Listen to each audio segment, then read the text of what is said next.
Saint-Malo, petite bourgade d'Ille-et-Vilaine, où vit une communauté de néo-hippies bretons en apparence très paisible.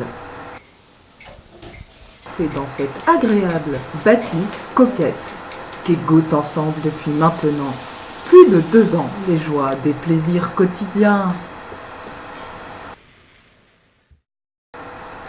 Un groupe uni qui n'a pas peur de rigoler,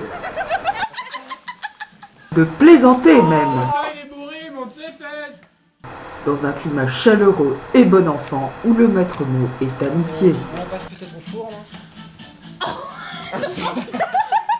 Voilà, d'un moumoute bleu. La vraie de la pure. Hein. C'est quoi, je mets pas ce machin quand même. Allons-y, allez. Un moumoute, voilà. Mais que s'est-il donc passé ce fameux week-end du 22 au 24 février 2008 ? Qu'est-ce qui a fait basculer ces femmes et ces hommes en pleine force de l'âge dans l'impensable ?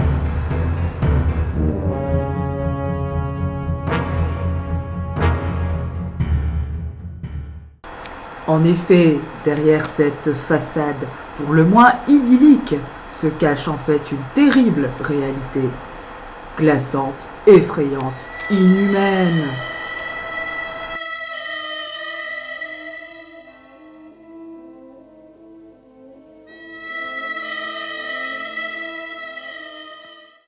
La coupable, la voici, Luna la chaudasse, sobriquet étrange donné lors du baptême de la dite communauté. Un sourire coquin, une dentition saine, des yeux vifs. Et pourtant, sous cette bouille qui n'inspire que confiance, se cache une véritable psychopathe. C'est dégoûtant. Hein? Je sais que c'est mal. T'as qu'à arrêter de regarder aussi. Aïe ah. Aïe ah. Nous allons couper la vidéo, veuillez... Les faits sont éloquents et les victimes nombreuses. La première est ce jeune homme au physique avantageux répondant au nom de Kouran le barbare. Tout lui souriait dans la vie avant la terrible décision d'emménager sous le même toit que la chaudasse. Une crise d'identité sexuelle puis une dépression l'entraîna inexorablement vers le gouffre. Survint ensuite le tour d'Aya la grognasse, tempérament calme et posé comme son nom l'indique. C'est pourtant vers le supplice du sceau que notre tortionnaire l'a plongé, sans aucune pitié et en toute froideur. Regardez ces images d'archives, elles parlent d'elles-mêmes. C'est ton ultime bafouille.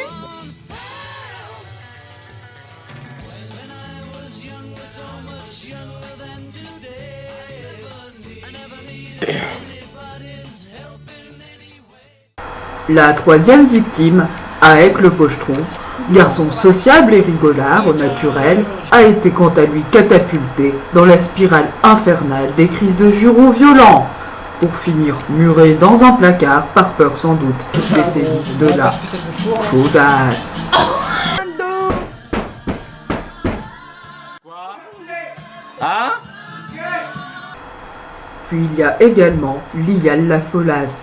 À cause de son humeur légèrement renfrognée, la chaudasse l'obligea à boire son cubi de 5 litres de rosé tous les matins, à midi de la bière, au goûter de la vodka, au dîner du chouchen, afin d'en faire une alcoolique notoire.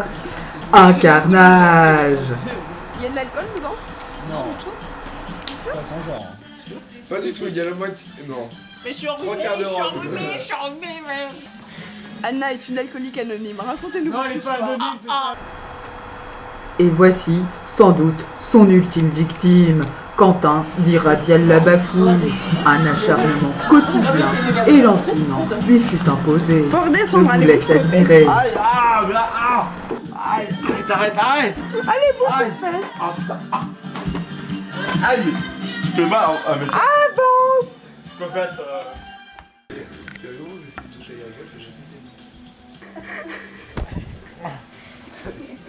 Il est pas vraiment réveillé.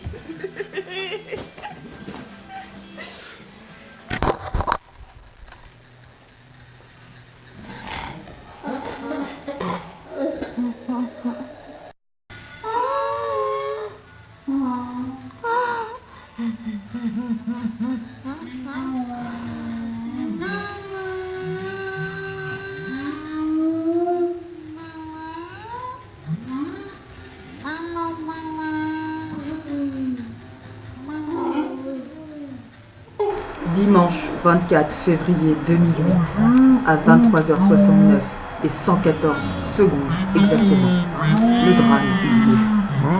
Les victimes s'adonnèrent à un suicide collectif.